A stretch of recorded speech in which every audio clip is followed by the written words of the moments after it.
Bonjour, alors quel est le message que vous êtes venu porter aujourd'hui et quel est le message que vous avez lancé tout au long de cette campagne? Alors le nom de la liste, justement, le présente bien puisque c'est Debout la France, ni système ni extrême, avec Nicolas Dupont-Aignan. Et donc c'est l'idée effectivement de retrouver une certaine indépendance de la France dans cette Union européenne à 28, tout en précisant que nous ne sommes pas anti-européens comme souvent malheureusement on a tendance à nous présenter, mais nous sommes contre cette Union européenne à 28 qui a dévoyé complètement le message de l'origine qui était une Europe de projet, une Europe de coopération des États, l'Europe d'Airbus, l'Europe d'Ariane Espace.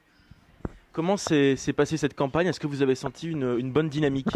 Alors, une très bonne dynamique sur le terrain, une difficulté au niveau national parce que clairement on sent que les grands médias nationaux ont de la peine à vouloir s'intéresser à ces élections ayant tellement été pris par les municipales. Et puis je crois clairement parce qu'on a aussi un gouvernement qui ne veut surtout pas qu'on parle de ces élections-là parce qu'ils savent que ce sera une nouvelle claque qu'ils vont avoir comme pour les municipales. Donc on en fait le moins possible, mais en revanche sur le terrain, tous les médias locaux, régionaux, eux, sont à l'écoute, les électeurs sont à l'écoute, et les Français sont même presque plus intéressés par ces élections européennes qu'il y a 5 ans, puisque le dernier sondage montre que 5% de Français en plus sont intéressés par ces élections qu'il y a 5 ans. Donc il y a un vrai débat, et on devrait normalement avoir effectivement cet intérêt qui devrait refléter dans les médias, mais pas toujours. Voilà.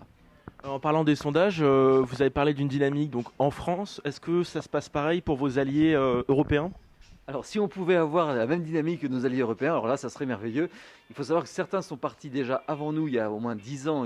Si je prends UKIP, c'est en 99 qu'ils ont fait effectivement leur première liste. Et depuis 99, ils montent régulièrement et sont crédités de 31% cette fois-ci. Donc, c'est Nigel Farage. Nous avons effectivement des sondages qui nous font émerger, ça y est, enfin. Donc, on est là vraiment maintenant pour jouer dans la cour des grands. On aura des députés à Strasbourg.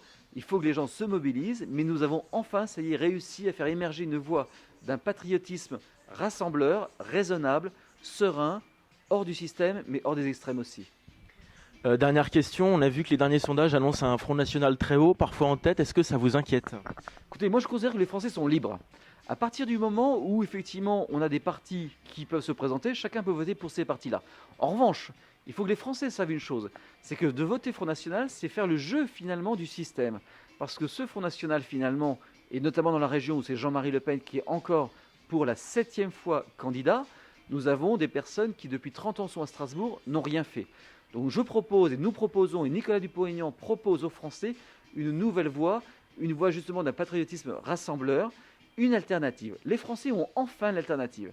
Soit effectivement ils votent pour les partis qui ont fait cette Europe-là, et ce sont les 5, ça va du PS au Vert, à l'UMP, au Modem, à l'UDI, qui ont fait cette Union européenne à 28, soit maintenant ils votent pour une alternative, et là ils ont le choix. S'ils veulent voter Front National, ils pourront voter Front National, mais s'ils veulent voter pour des gens qui sont des gens responsables, raisonnables, et qui sont cohérents, et qui dénoncent cette Union européenne, et qui dénoncent ces traités, ils ont la possibilité, enfin, de voter pour Debout la République, Debout la France.